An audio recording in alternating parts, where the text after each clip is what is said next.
it's fair to say that we've often mentioned here on the show, celebrities really should just zip it and perform.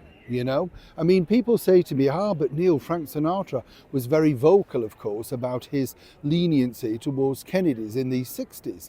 Well, that was Frank Sinatra, and he was a little bit different. And let's be honest, you wouldn't want to cross Frank Sinatra with all of those associates, would you?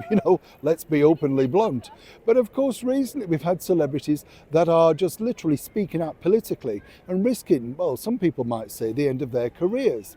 You see, we have one over here right now, Chris Martin from Coldplay, who recently, while appearing in India to a sellout crowd, basically thanked the crowd for forgiving him for all the bad things that Britain have done.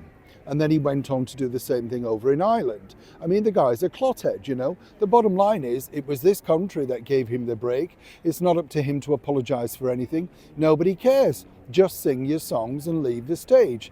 Now, I don't know about you, but, I would suggest, of course, that Chris Martin's not the full shilling. If you call your daughter Apple, right, I'll just leave it there.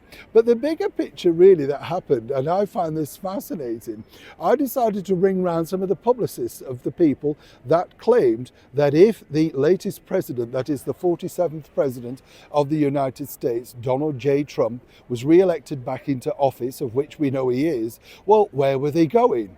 Well, it's fascinating, isn't it? Because you have those mega stars who basically said, I'm quitting the moment, that he comes back in office.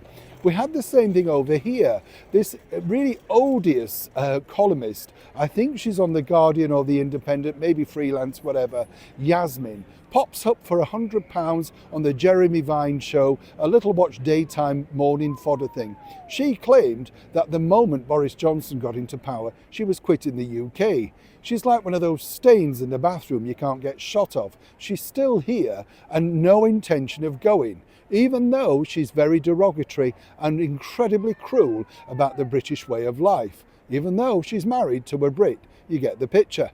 But moving forward, what about Cher? What about Streisand, Miley Cyrus, Whoopi Goldberg? Well, Whoopi apparently, she can't quit. No, because she's now decided that she needs to stay on The View because, she needs the income. She's worth millions. She could quit tomorrow. But no, she's staying because, people have said, no, we need you on The View. Well, right. What about Cher? Well, Cher apparently, no, she's no intentions of going either. She's too busy flogging a new album and, of course, her autobiography. And apparently she was just joking at the time. Right.